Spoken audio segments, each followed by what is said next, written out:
again, I offer you the population bomb, I offer you acid rain, I offer you the death of everything from the ozone hole, and I offer you global warming. So this is not the first time, and I would argue that, if anything, the first estimates should be more extreme. But we'll just make the assumption that everything is unbiased. Let's take the Al Gore tractor. What if Al's right? All right. What if Al is right? And this is the most amazing threat to human existence ever. That we are now at a tipping point, and if we continue going just even a little further down the road we're going, it will be irreversible. Well, if that's true, isn't it worth taking these extreme measures of carbon taxes and cap and trade and all these draconian measures that are going to, and particularly during a recession, cause even more problems? That's nothing compared to what could happen. Yeah, but you see, making the assumption that he's right, I can't make that assumption. Why not? Because his whole disaster scenario is predicated upon Greenland very rapidly shedding its ice in the next 100 years because of warming around the island there. Well, it turns out we now know from studies of where trees were thousands of years ago that the Eurasian Arctic had to have been several degrees warmer in summer, which is when ice melts, for several millennia. I didn't say for 100 years. I said for several millennia after the end of the last ice age, and Greenland did not suddenly shed its ice. And so therefore, I can't make the assumption that he's right because he's wrong. When talking among laymen, there seems to be this certainty that we need to do this. We're also in the middle of an amazing recession, perhaps the worst recession since the 1980s. Depending on what Obama ate for breakfast, it's the worst recession since the Great Depression and how he describes it. But it's a serious recession. And still we're talking about cap and trade, we're talking about mandates for renewable, which is nothing more than a backdoor tax increase. We're talking about CAFE standards going up, which is going to kill people due to lighter automobile weight, as it happened back in the 70s when they did it the first time. These are substantial moves forward. When somebody going to the University of Colorado, somebody going to their high school class says, wait a second, I'm not certain that this phenomenon of global warming is all that dangerous, or even if it's all that man-made. Or even if you could actually do something about it. Can we do anything about it? I don't think so. You don't think so? You have to reduce emissions 60 to 80% in order to keep the temperature at, say, a current level or not very much above it. Nobody knows how to do that. What's your source of energy for your society? And the only way you can achieve such reductions is to make carbon-based energy so expensive that people won't use it. Now, the last time I heard, people weren't real happy about $4 a gallon gasoline a couple of years ago, year and a half ago. The consumption dropped by 4% when the cost was $4 a gallon.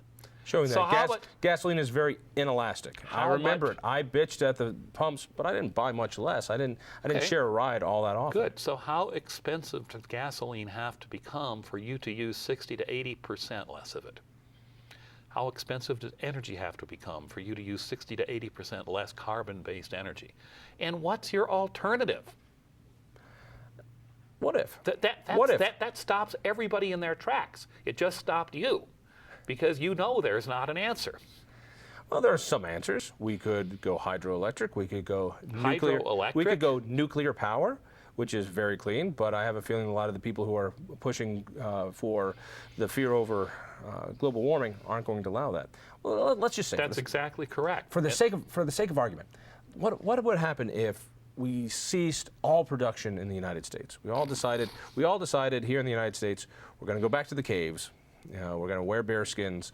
We're not going to drive our cars any longer. Would that solve the problem? What if we and China both did that? Would that solve the problem? Well, then it would have to be us and China and India and everybody else. Everybody else? Everybody else. And it's not going to happen for many very real geopolitical reasons. The Chinese are under intense internal pressure to modernize and develop their economy. The Indians are under intense pressure. That just the other day, the Indians unveiled their brand new ultra cheap car, the car for the masses. I think it's around $2,000 American. People want these things, and you're not going to be politically successful by going and saying you can't have these things. So what you have to do is you have to figure out ways to produce these things and to run these things that do not emit carbon dioxide in large quantities. And guess what? Nobody's figured that out. All right, let's assume we continue on the same trajectory we've been going on, that our carbon emissions continue to go up at the same rate that they have been over the last couple of decades. Let's just draw that out for the next century. Let's go that far. And I understand the farther out you go, you can't. But let's assume that we do nothing to reduce emissions of carbon. You've made another assumption, like assuming that Al Gore is correct. Right. Look, over the course of 100 years, technologies change dramatically in ways that you and I can't anticipate. But if we are going to posit that the energy structure of our society and the way we move things around 100 years from now is going to be pretty much the same as it is now, we're going to really fly in the face of history. So you can't do that. And 100 years ago, you could have asked me, what was going to happen energy-wise in the next 100 years, just what we were talking about before, about nuclear power.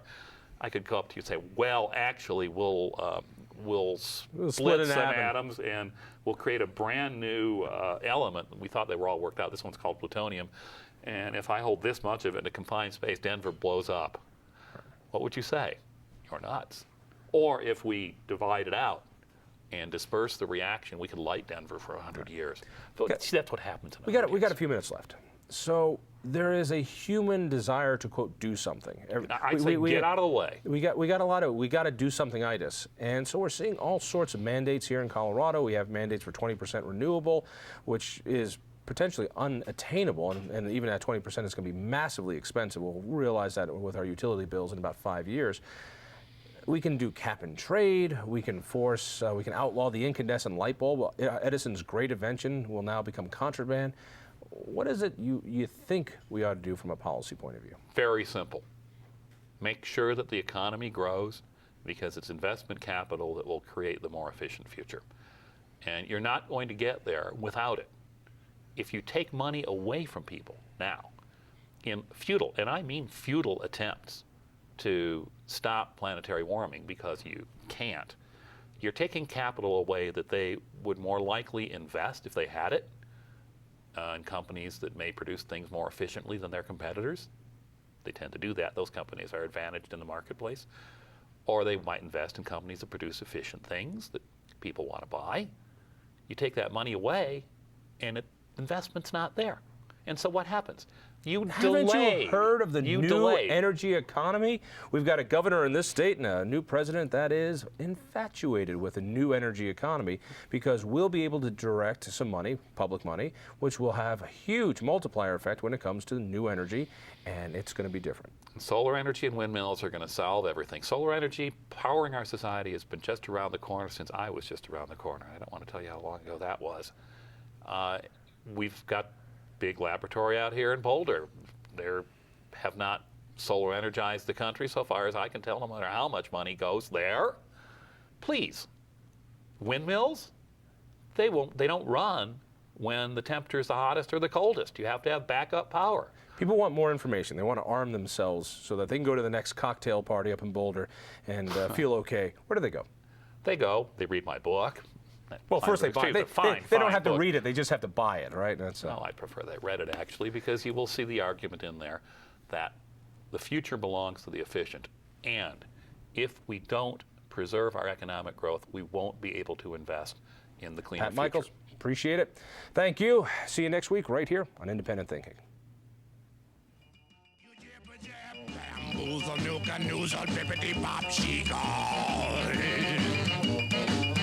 Jibba jab, bamboozle, nook and noozle, bippity bop, she-go. I mean, you keep on talking, but you don't know where to turn it